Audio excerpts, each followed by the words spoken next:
26/11/2008 म्हणजेच 26 नोव्हेंबर 2008 ही तारीख आपण कधीच विसरणार नाही। मुंबईच्या रस्त्यांवर 10 पाकिस्तानी दहशतवादी हे खुलेआम गोळ्या झाडत होते। शेकडो जीव गेले, अनेक जखमी झाले। संपूर्ण देश ही घटना टीव्हीच्या स्क्रीनवर तेव्हा पाहत होता। 26 नोव्हेंबरच्या रात्री सुरू झालेला हा हल्ला 29 नोव्हेंबरच्या पहाटेपर्यंत सुरू होता। पोलीस, आर्मी, स्पेशल कमांडो यांनी परिस्थिती नियंत्रणात आणली। तोपर्यंत मात्र अनेक जीव गेले होते। या 3 दिवसात हे सर्व घडलं असलं तरी याची तयारी ही खूप आधी सुरू झाली होती आणि त्याच तयारीत तहव्वूर राणा हा होता। तहव्वूर राणा हे नाव सध्या देशात चर्चेत आहे। याच तहव्वूर राणा याला आज भारतात आणण्यात आलं। त्याला एका खासगी विमानाने भारतात आणलं गेलं। त्यासाठी तगडा पोलीस बंदोबस्त ठेवण्यात आला होता। राणाला भारतात आणल्यानंतर राष्ट्रीय तपास यंत्रणेसमोर हजर करण्यात आलं। NIA त्याच्याकडे मुंबई हल्ल्याशी संबंधित चौकशी करणार आहे। तहव्वूर राणा हा मूळचा पाकिस्तानी असून सध्या कॅनडाचा नागरिक आहे। तो लष्कर-ए-तैयबा या संघटनेचा सदस्य आहे। मुंबईतील 26/11च्या हल्ल्यामागे लष्कर-ए-तैयबा हीच दहशतवादी संघटना होती। या संघटनेसाठी डेव्हिड हेडली आणि तहव्वूर राणा यांनी मुंबईत येऊन रेकी केली होती। 26/11च्या हल्ल्याच्या प्लॅनिंगसाठी ही रेकी केली गेली।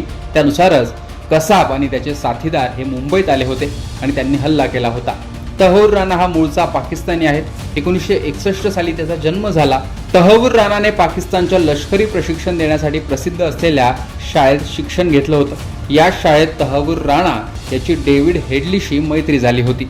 डेव्हिड हेडली याचे वडील पाकिस्तानी तर आई अमेरिकन होती।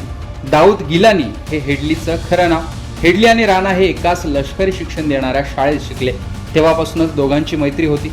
हेडली हा ड्रग्सची तस्करी करायचा, तेव्हा राणा हा सैन्यात होता। तेव्हापासूनच हेडली हा राणाची मदत घ्यायचा।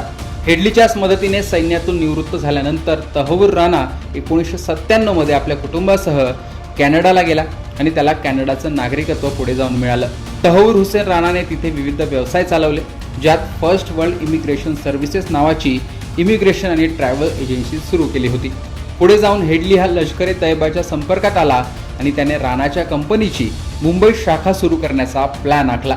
याच कंपनीच्या ऑफिसमधून दहशतवादी कारवाया सुरू झाल्या आणि हेडली आणि राणा त्या कारणाने मुंबईत आले। हेडलीने हल्ला करण्यासाठी ठिकाण निवडलं, मुंबईत येण्याचा मार्ग शोधला आणि त्याची रेकी करून सर्व माहिती ही लष्कर-ए-तैयबाला दिली, हल्लेखोरांना दिली। हल्ला होण्याच्या 4-5 दिवस आधी तहव्वूर राणा हा देश सोडून गेला होता। तोपर्यंत तो भारतातच होता। त्याआधीही 2005 मध्ये डेन्मार्कमध्ये झालेल्या दहशतवादी कारवाईत हेडली आणि राणानेच मदत केली होती। दहशतवादी कारवायांमधील सहभागातून शिकागो येथे हेडलीला अटक करण्यात आलं। हेडलीने तहव्वूर राणाचं नाव घेतलं आणि त्यानंतर राणालाही अटक झाली। पुढे जाऊन हेडलीने सर्व माहिती दिल्याने त्याला 2013 मध्ये 35 वर्षांची कैदेची शिक्षा सुनावली गेली, तर राणाला 14 वर्षांची शिक्षा सुनावण्यात आली। विशेष म्हणजे मुंबईतील हल्ल्यात प्रत्यक्ष सहभागी नसल्याने या प्रकरणात राणाला निर्दोष सोडण्यात आलं होतं। मात्र हेडलीला विविध कारवायांमध्ये केलेली मदत ही त्याच्या अंगलट आली आणि त्याला देखील शिक्षा केली गेली होती। स्वतःच्या प्रत्यार्पणाविरोधात त्याने अमेरिकेतील जवळपास सर्वच न्यायालयाचे दरवाजे ठोठावले होते। मात्र तिथल्या सर्वोच्च न्यायालयात त्याचा अपील फेटाळल्यानंतर त्याला आता भारतात आणण्याचा मार्ग मोकळा झाला होता आणि अखेर त्याला भारतात आणलं गेलं। आता त्याच्यावर इथे काय कारवाई होते, चौकशीतून कोणकोणत्या गोष्टी समोर येतात ते पाहणं महत्त्वाचं असणार आहे। आणि एकूणच आतापर्यंतचा जो तपास 26/11 प्रकरणात झाला त्यातून काही वेगळी माहिती पोलिसांना मिळते का ते पाहणं देखील महत्त्वाचं असणार आहे। पण एकूणच तहव्वूर राणा याविषयी तुमचं मत कमेंट बॉक्समध्ये सांगा। लोकमतचं YouTube चॅनल सबस्क्राईब करा।